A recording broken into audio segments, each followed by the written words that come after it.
से मुलाकात हुई, जिनमें से बहुत सारे इस कमरे में भी बैठे हुए हैं, जैसे महनाज ने बताया। तो आहिस्ता आहिस्ता कराची में मजदूर तहरीक पे क्रैकडाउन्स बढ़ते गए और जैसे जैसे भुट्टो अपने सोशलिस्ट एजेंडे से दूर हटते गए, वो और ज़्यादा रिप्रेशन लाते गए। हमारे बहुत सारे कॉमरेड्स और साथियों को अंडरग्राउंड होना पड़ा।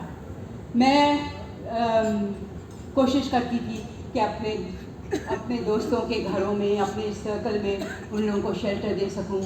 बहुतों के पास जगह नहीं होती थी छुपने की। और एक दिन एक कॉमरेड को मैं समंदर की सैर कराने ले जा रही थी।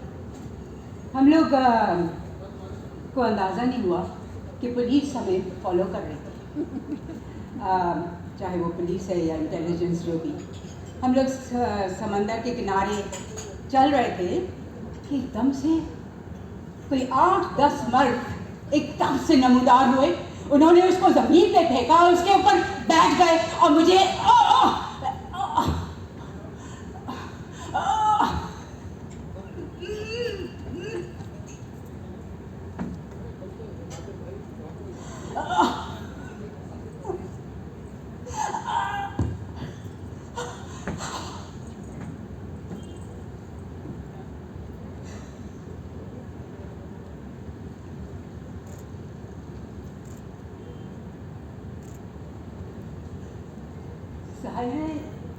ये हम किसी को बता नहीं सकते।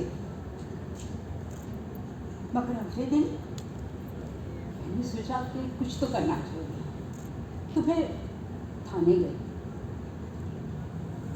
जैसे मैं वहाँ पहुँची हूँ तो you won't believe it, I recognised those faces और मैं वहाँ से भाग आई। क्या कर सकते, कुछ भी। बहरहाल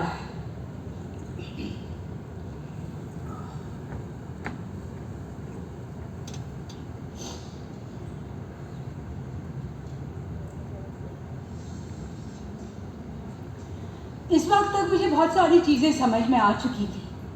सबसे पहली चीज़ जो समझ में आ चुकी थी वो ये कि अगर मुझे इस मुल्क में रहना है और खुशी से रहना है, तो मुझे अपने आप को किसी ना किसी तरह से अपनी प्रिविलेज्ड लाइफ से हटाना है, अपने आप को डी क्लास करना है।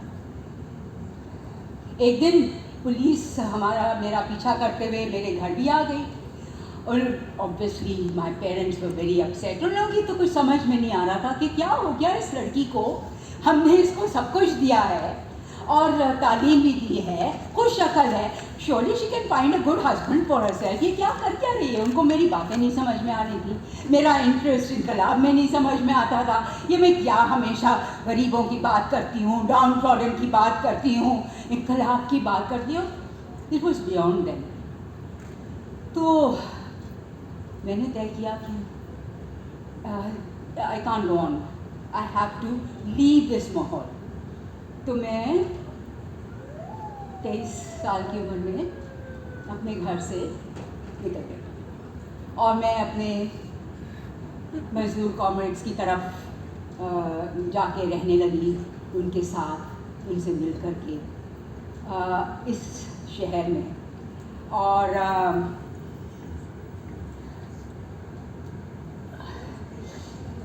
इस दौरान मुझे समझ में आया कि ये जो मेरा डी क्लास करने का वक्त था, इसमें मुझे बहुत सारे एक्सपीरियंसेस हुए। एक जो मैं आपके साथ शेयर करना चाहती हूँ, क्योंकि वो आज भी हर तरफ हमें दिखता है, कि मैं पैदल बस के लिए जा रही थी। उस दिन कराची में बारिश हो रही थी।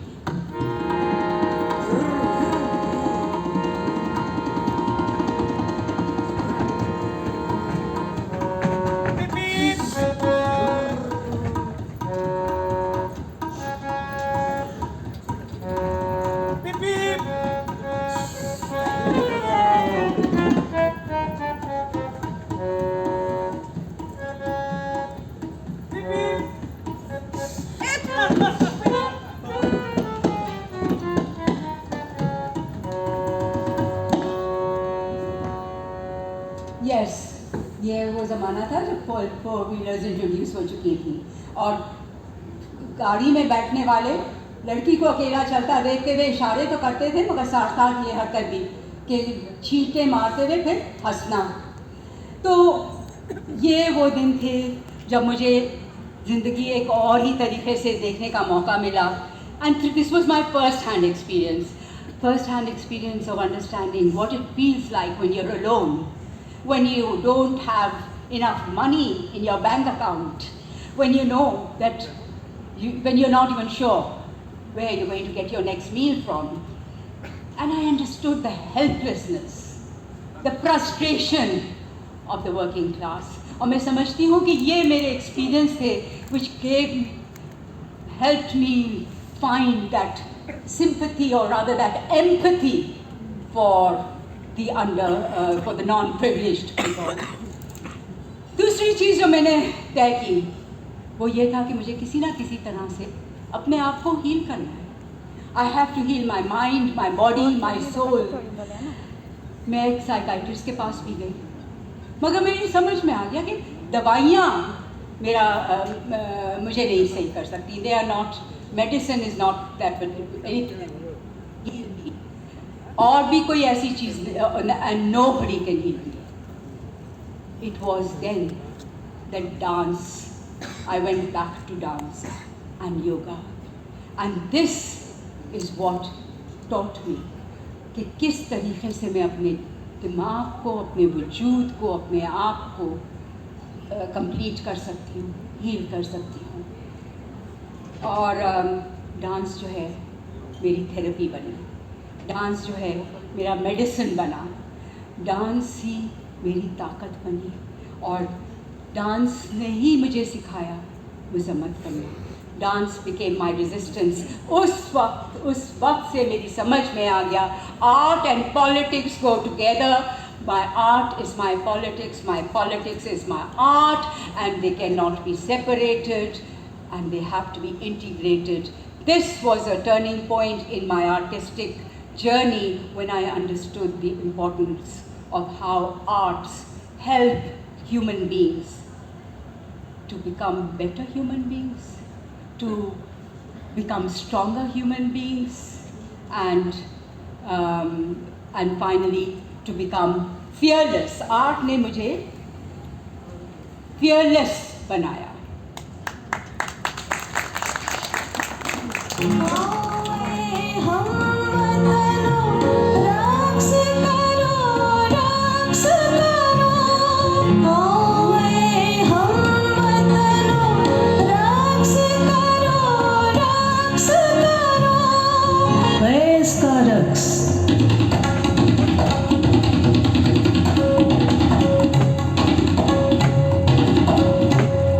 बिखरते हुए पिंदार का रक्स,